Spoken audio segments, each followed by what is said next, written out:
सुपारी देऊन बदनामीची मोहीम सुरू। कुणाल कामराच्या गाण्यावरून एकनाथ शिंदेंचा हल्लाबोल। पाखंडीला पुढे करून शिखंडी आधार घेत असल्याची टीका।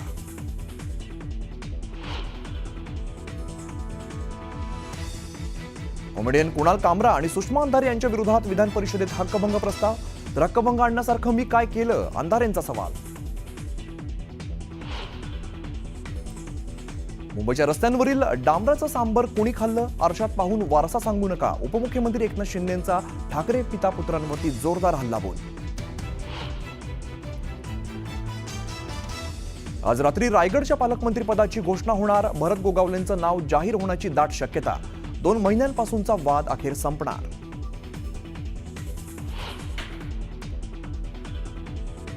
लक्षवेधी लावण्यासाठी किती पैसे पाहिजे हे थेट अध्यक्षांच्या कर्मचाऱ्यांना सत्ताधारी आमदारांनी विचारल्याचा भास्कर जाधवांचा आरोप। तर दोषी असेल तर FIR दाखल करणार, दादांचा इशारा।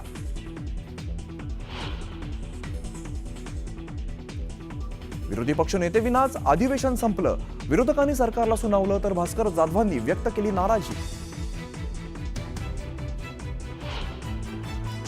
नाशिकमधील सिंहस्थ कुंभमेळ्याचा वाद पेटला। महंत सुधीरदास हे नकली, त्यांचा आखाड्याशी काय संबंध? आनंद आखाड्याचे शंकरानंद सरस्वतींचे सवाल। तर महंत सुधीरदास यांचंही आरोपांना जोरदार प्रत्युत्तर। कोरटकरला ठेवलेल्या कोठडीतलं 3 दिवसांचं CCTV फुटेज द्या, इंद्रजित सावंत यांचं जुना राजवाडा पोलिसांना निवेदन।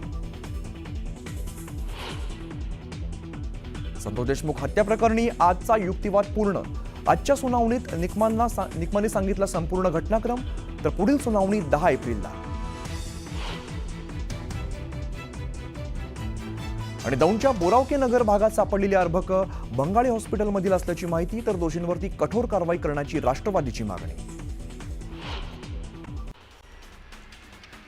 विधान परिषद सभापती राम शिंदे यांच्या विरोधात दाखल केलेला अविश्वास ठराव शिवसेना UBTनं मागे घेतलाय। विधान परिषदेचे विरोधी पक्षनेते अंबादास दानवे यांनी हा प्रस्ताव दाखल केला होता।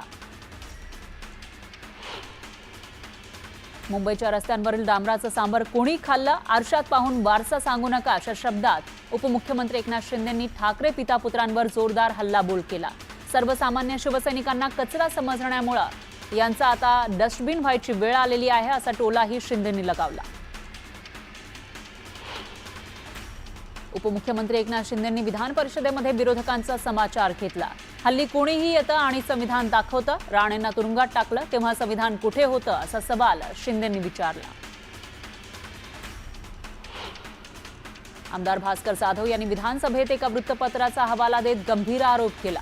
लक्षवेधी लावण्यासाठी किती पैसे पाहिजेत असं सत्ताधारी आमदार विचारतात। पैसे घ्या मात्र माझी लक्षवेधी लावा असा आमदार म्हणत असल्याचा दावा भास्कर जाधव यांनी केला। भास्कर जाधव जबाबदार व्यक्ती आहेत, त्यांनी अशा पद्धतीनं बोलणं कितपत योग्य आहे? भास्कर जाधव यांनी फडणवीसांना भेटावं आणि सांगावं, कुणी दोषी असेल तर त्याच्यावर FIR दाखल करणार असं अजित पवार म्हणाले। विरोधी पक्षनेते पदाबाबत मुख्यमंत्री देवेंद्र फडणवीस यांनी सूचक विधान केलं।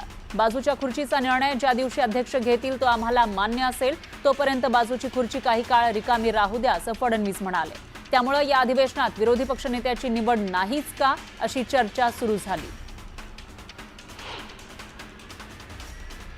विरोधी पक्षनेते पदासाठी ज्यांचं नाव चर्चेत आहे त्या भास्कर जाधव यांनी यावर प्रतिक्रिया दिली आहे। विरोधी पक्षनेत्याची निवड करायची नसेल तर सरकारनं जाहीर करावं। सरकारकडे बहुमत आहे तरी सरकार का घाबरतंय असा सवाल भास्कर जाधव यांनी केला। विधानसभा उपाध्यक्षपदी अण्णा बनसोडे यांची बिनविरोध निवड झालेली आहे। राहुल नार्वेकर यांच्याकडून बनसोडे यांच्या नावाची घोषणा करण्यात आली आहे। वाघ्या कुत्र्याची समाधी हटवण्याच्या मागणीवर संभाजीराजे छत्रपती ठाम आहेत। वाघ्या कुत्र्याची संरक्षित स्मारकामध्ये नोंद नाही। अनेक शिवभक्तांकडून आधीही हा मुद्दा उपस्थित करण्यात आलाय असं संभाजीराजे म्हणाले। संभाजीराजेंकडून जीर्णोद्धाराचे फोटोही सादर करण्यात आले। वाघ्या कुत्र्याच्या समाधीवरून गोपीचंद पडळकर यांनी प्रतिक्रिया दिली। कोणीतरी सांगतं म्हणून कारवाई नको, वाद उकरून काढणं योग्य नाही। समिती स्थापन करून संशोधन करा अशी मागणी पडळकरांनी केली। वाघ्या कुत्र्याची समाधी हा राज्यासमोरचा मुद्दा नाही, इतिहास तज्ञांनी यावर मत मांडावं, त्यानंतर सरकार मार्ग काढेल अशी प्रतिक्रिया अमोल मिटकरींनी दिली। संतोष देशमुख यांची हत्या हा मोठा कट आहे. आमच्याकडे हत्येचे सर्व पुरावे आहेत.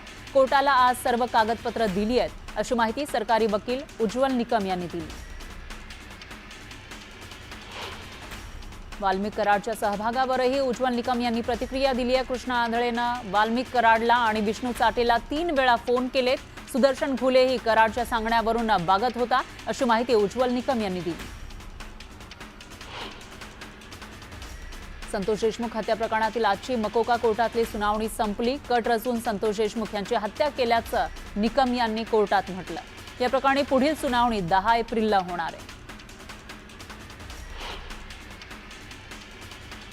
उज्ज्वल निकम आल्यामुळे आम्हाला न्याय मिळेल अशी अपेक्षा संतोष देशमुख यांचे बंधू धनंजय देशमुख यांनी व्यक्त केली आहे. जोपर्यंत आरोपींना फाशी होत नाही तोपर्यंत देशमुख कुटुंबीय समाधानी होणार नाही, असं ते म्हणाले. संतोष देशमुख हत्या प्रकरणातील तपास अधिकारी पोलीस उपअधीक्षक अनिल गुजर यांनी सरकारी वकील उज्ज्वल निकम यांची भेट घेतली. तपासासंदर्भात या दोघांमध्ये काही काळ चर्चाही झाली. गुढीपाडव्याला पंतप्रधान मोदी नागपुरात येणार आहेत. पंतप्रधानांच्या नियोजित दौऱ्याच्या अनुषंगानं नागपूर पोलीस आयुक्त डॉक्टर रवींद्र कुमार सिंगल, मनपा आयुक्त तथा प्रशासक डॉक्टर अभिजित चौधरी यांनी दौऱ्यातील संपूर्ण मार्गाची पाहणी केली. विधान परिषदेमध्ये एकनाथ खडसे पुन्हा एकदा मंत्र्यांवर संतापले. सभागृहात फक्त 2 सदस्यांची उपस्थिती असल्यानं खडसेंनी संताप व्यक्त केला. अंतिम आठवडा प्रस्तावाला सर्वोच्च स्थान असूनही सदस्य संख्या नसल्यानं खडसे आक्रमक झाले. विधान भवन परिसरात तरुणानं झाडावर चढून आंदोलन केलं. काही काळानंतर पोलिसांनी या तरुणाला खाली उतरवलं. पुण्यात शिवसेना युबीटीनं बॅनरबाजी केली. ठाणे, रिक्षा, चष्मा, दाढी, गुवाहाटी आणि गद्दार या शब्दांना महाराष्ट्रात बंदी आहे का, असा सवाल उपस्थित करत शिवसेनेला डिवचण्यात आलं. राष्ट्रवादी शरदचंद्र पवार पक्षाचे नेते संजय कोकाटे शरद पवार गटाला रामराम त्यांनी ठोकलेला आहे. ते आज शिवसेनेत प्रवेश करणार आहेत. त्यामुळे माढ्यात शरद पवार गटाला मोठा धक्का बसलाय. पुण्यात उद्धव ठाकरेंना मोठा धक्का बसलेला आहे. कसबा विधानसभा मतदारसंघातील महिला आघाडी तसंच पुण्यातील अनेक शाखा प्रमुख आणि शिवसैनिक शिवसेनेमध्ये प्रवेश करणार आहेत. मंत्री भरत गोगावले त्यांच्या मतदारसंघात लवकरच जनता दरबारचं आयोजन करणार आहेत, अशी घोषणा त्यांनी शिवसेनेच्या कार्यकर्ता मेळाव्यातून केली आहे. दर 10 दिवसांनी प्रत्येक तालुक्यामध्ये जनता दरबारचं आयोजन केलं जाणार आहे. प्रशांत कोरटकरला ठेवण्यात येणाऱ्या कोठडीबाहेरील सीसीटीव्ही देण्याची मागणी इंद्रजीत सावंत यांनी पोलिसांकडे केली आहे. कोर्टाच्या कामासाठी फुटेज देण्याची मागणी सावंत यांनी केली. पुण्याच्या केशवनगरमध्ये 3 दुकानांना भीषण आग लागली. या आगीत दुकानातील साहित्य जळून खाक झालं. दरम्यान अग्निशमन दलानं आगीवर नियंत्रण मिळवलं. कल्याण रोडवर सकाळपासूनच वाहतूक कोंडी झाली आहे, ज्याचा फटका नागरिकांसह विद्यार्थ्यांनाही बसला. विद्यार्थ्यांना रस्ता पार करण्यासाठी 2 तास लागले. त्यामुळे दुपारी शाळेत येणाऱ्या मुलांना चक्क सुट्टी द्यावी लागली. तर परीक्षेच्या तोंडावर शाळा बुडत असल्यानं पालकांनी नाराजी व्यक्त केली. शिमगोत्सवासाठी सुरू केलेला कशेडी बोगदा पुन्हा अंधारात गेलाय. 80 लाख रुपयांची अनामत रक्कम न भरल्यानं बोगद्यात अंधार आहे. दरम्यान अपघात होण्याची दाट शक्यता आहे. त्यामुळे तातडीनं वीज पुरवठा सुरू करावा, अशी मागणी केली जाते. दौंडमध्ये सापडलेली अर्भकं ही भंगाळे रुग्णालयातील असल्याचं समोर आलंय. रुग्णालयातील कचरा भंगारवाल्याला नेण्यासाठी सांगितल्यानं नजर चुकीनं त्यानं त्या बरण्या नेल्या, असं स्पष्टीकरण रुग्णालयातील डॉक्टरांनी दिलं. कंटेनर चालकानं ढाब्यावर लावलेल्या गाडीचा अचानक आग लागली त्या गाडीला. त्यामुळं नागरिकांची तारांबळ उडाली. सुदैवानं चालक कंटेनरमध्ये नव्हता, त्यामुळं मोठा अनर्थ टळला. अग्निशमन दलानं ही आग विझवली. संगमेश्वर तालुक्यातील काही ठिकाणी अवकाळी पाऊस कोसळला. या पावसामुळे आंबा आणि काजूचं पीक धोक्यात आलंय. त्यामुळे शेतकऱ्यांमध्ये चिंतेचं वातावरण आहे.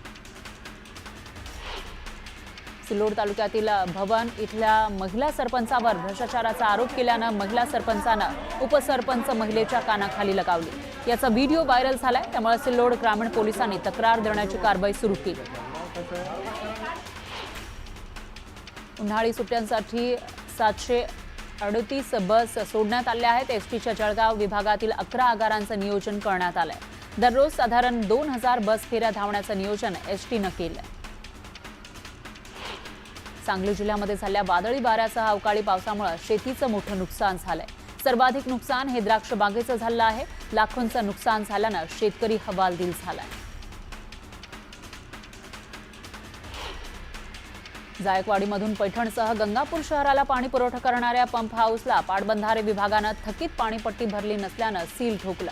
तब्बल 3 कोटींची थकबाकी असल्यानं पैठणचा पाणी पुरवठा बंद करण्यात आला। जम्मू काश्मीरमध्ये झालेल्या चकमकीत संगमनेर तालुक्यातील मेंढवण गावातील जवान रामदास बढे यांना वीरमरण आलं। त्यांच्यावर लष्करी इतमामात अंत्यसंस्कार करण्यात आले।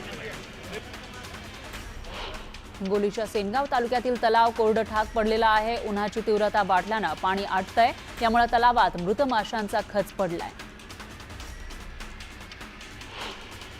जळगावच्या भडगाव तालुक्यातील महिंदळे गावात पाणी टंचाई जाणवू लागली आहे। महिलांना हंडाभर पाण्यासाठी वणवण फिरावं लागतंय।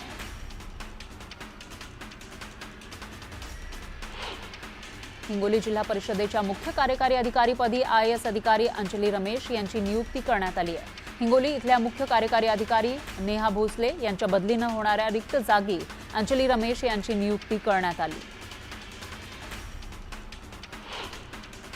छत्रपती संभाजीनगरमध्ये सोमवारी जलवाहिनीवरील वॉल फुटला, त्यामुळे शहरातील पाणी पुरवठा 2 दिवस बंद होता।